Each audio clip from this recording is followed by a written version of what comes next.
I never thought philosophy had anything to do with survival. To me, it was just a collection of abstract ideas, a stack of old books filled with difficult words that belonged in quiet classrooms, not in the messy reality of everyday life. It was a subject for debate, not a tool for living. But then, life became unbearable. I reached a point where I was completely and utterly overwhelmed by expectations, both the ones others had for me and the impossibly high standards I set for myself. Overwhelmed by a paralyzing fear of failure. The feeling that I was constantly running out of time to become someone successful, whatever that even meant.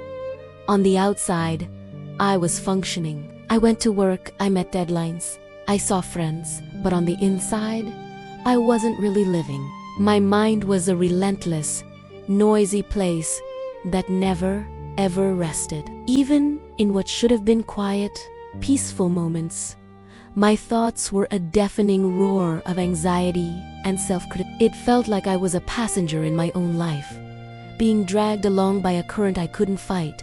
That was when I stumbled upon philosophy. And I didn't find it as an academic subject to be studied, but as a quiet companion, ready to listen.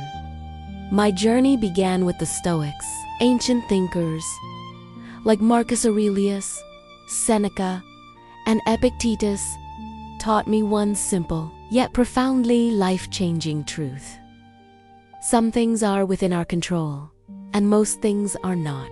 It sounds so obvious, doesn't it? But really sitting with that idea was like a dam breaking inside me. I began to see with painful clarity how much of my suffering came from relentlessly trying to control things that were never mine to command in the first place. I could unguarantee other people's opinions, the unpredictable nature of the future. The Stoics gave me permission to let go, to focus my energy only on what I could influence, my own thoughts, my actions, my responses. It was the first breath of fresh air I'd had in years. Just as I was starting to find my footing, I explored further and discovered the wisdom of Eastern philosophy. This took me even deeper. It introduced me to the concept that I am not my thoughts.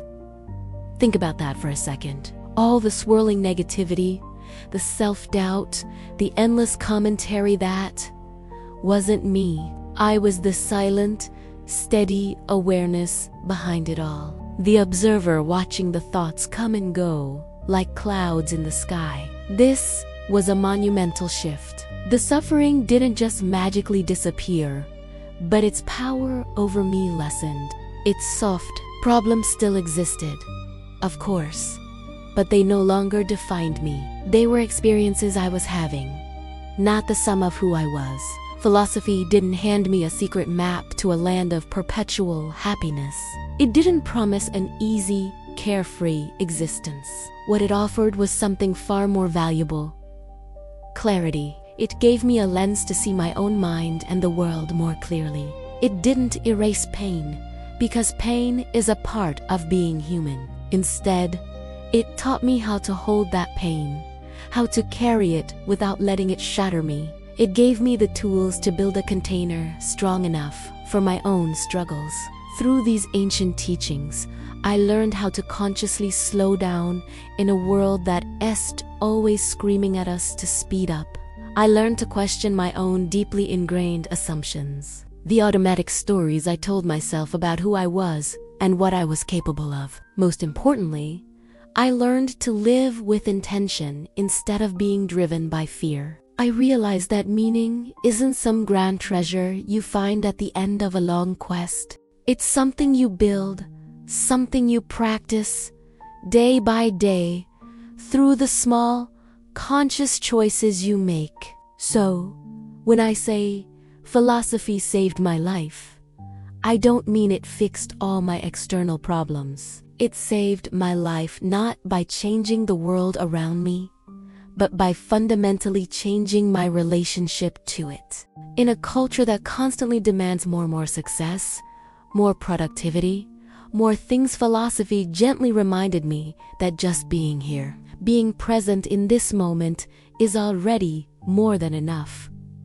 thank you so much for watching. If this resonated with you, please consider subscribing for more videos like this.